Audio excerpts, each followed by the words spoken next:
This is the Robinson Deep landfill site in southern Johannesburg. It is the largest waste disposal site in the city, and it is filling up at an alarming rate. In fact, Johannesburg's 4 operational sites may reach capacity within the next 10 years.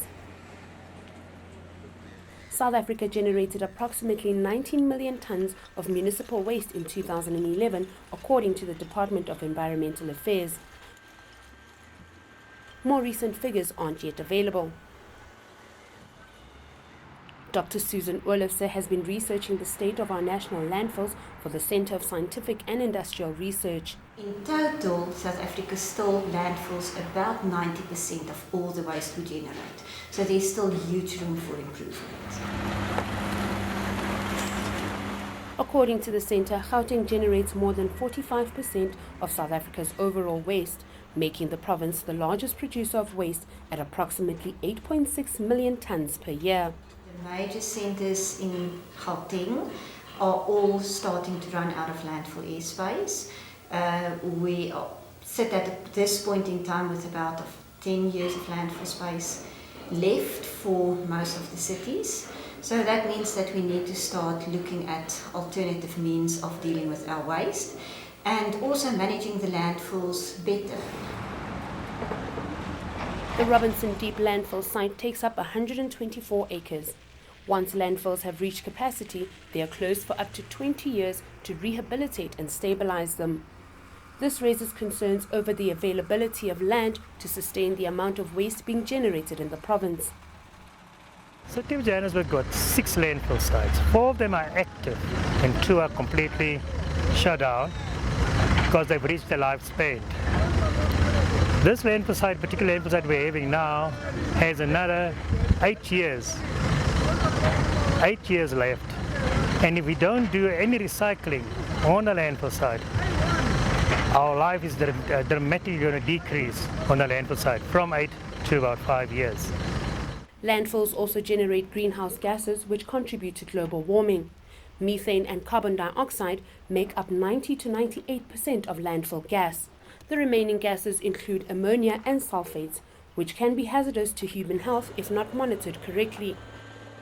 Gauteng alone is responsible for more than 25% of recyclable waste that ends up in landfills. That is up to 1.8 million tons per year. This includes mainline recyclable materials such as paper, plastic, glass, tins and tires, which could increase the lifespan of a landfill site dramatically if they were recycled. Only 10% of urban households in Gauteng recycle, and Olofse says without the informal sector, which includes those who sort through our rubbish to recycle for a living, the amount of materials being recycled would be much lower.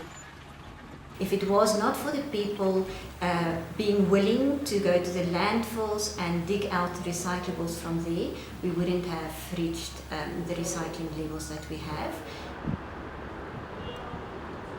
To gain a better understanding of the city's approach to waste management and recycling, we spoke to the Executive Director for Waste Minimization at Pick It Up, Musa Jack. Our assessment currently is that the citizens of Johannesburg has not bought into the whole idea of recycling. The National Environmental Management Waste Act of 2008 established the National Waste Management Strategy in 2012. In line with the Act, the city has rolled out several initiatives in waste minimization in recent years.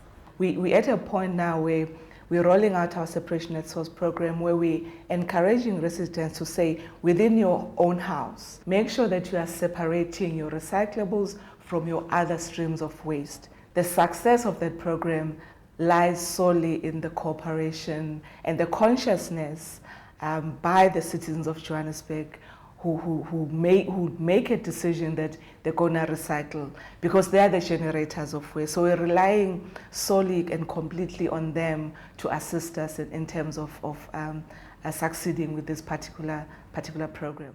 By separating our waste at source, the city could reduce the amount of waste ending up in landfills by a quarter. Without a national strategy to sensitize people to the urgency of this issue, And without a system in place to make it more convenient for people to recycle, it is unlikely that the 2016 deadline will be met.